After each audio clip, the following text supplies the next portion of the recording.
Hi.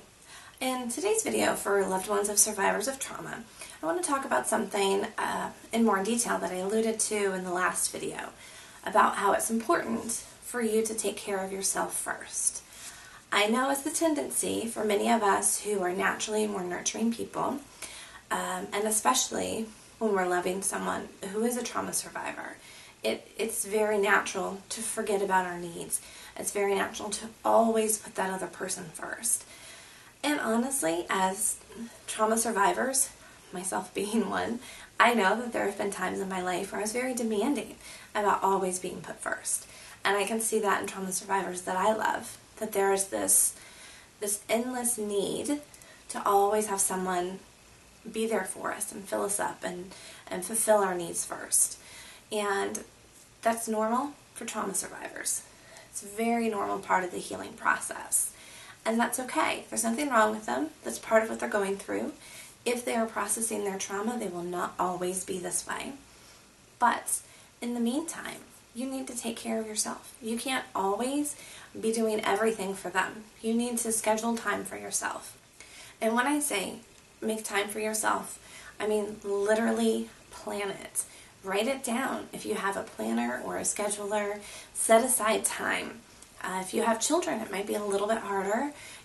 Say after the kids are in bed from 9 to 9:30, mom gets, a half-hour bath by herself, no interruption, or however long you need. Whatever you need to do that fills you up, that makes you feel like yourself again, you need to do on a weekly basis, if not a daily basis, depending on how demanding your life is between your job and family and taking care of your trauma survivor. You may need it on a daily basis, and that's okay too. And there's nothing wrong with that. It doesn't mean you're a weak person or that your survivor is too demanding. It is what it is, and it's the way things are now. And until they change, you still need to take care of yourself first. You need to do what you need to do to process the drama that's going on. You need to do what you have to do to fill yourself up, to feel good again, to find moments of peace, of relaxation, of happiness, and whatever that means to you. You need to find those things and schedule time, literally set time aside to do those things. I know sometimes at the end of a long day, maybe vegging out in front of the TV for an hour seems like the best choice. And there's some kind of relaxation and satisfaction in that, but it doesn't fill you up. It doesn't make you feel whole again, like doing an activity you love. My challenge to you is to come up with 10 things this week, 10 different things that you can do that make you feel refreshed and revived and ready to face the world again, perhaps even ready to conquer the world. Just fulfilled again and not dragging down and like all you do is stuff for other people. You need to do something for you too.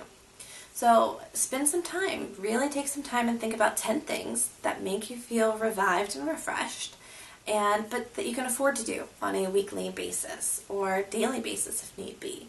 So for example, as much as a vacation to Hawaii or someplace is very refreshing, how often can you really afford to do that? So I don't want to see something like that on your list.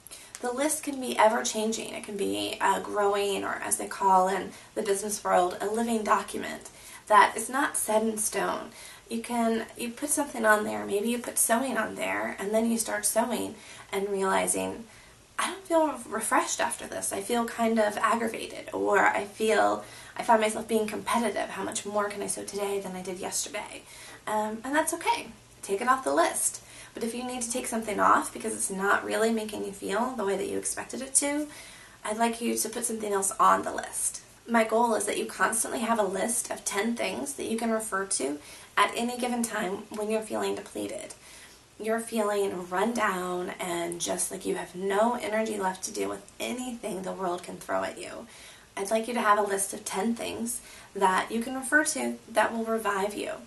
And sometimes maybe just doing one thing on the list isn't enough, and that's okay too. And please remember that taking care of yourself is not being selfish at all.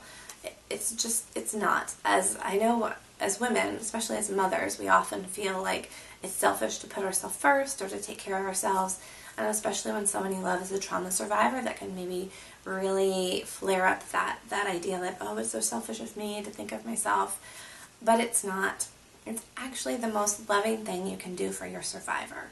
Because when you are refreshed and you are revived and have energy to take on the world, you can support them better. And that's what they need. They need your support, they need your comfort and your caring.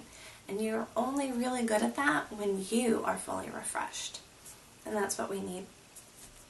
That's what they need, and that's what we all need, is for you to be refreshed. So, good luck with the challenge. Please send me any emails if you have questions or need additional ideas or support. I look forward to hearing from you.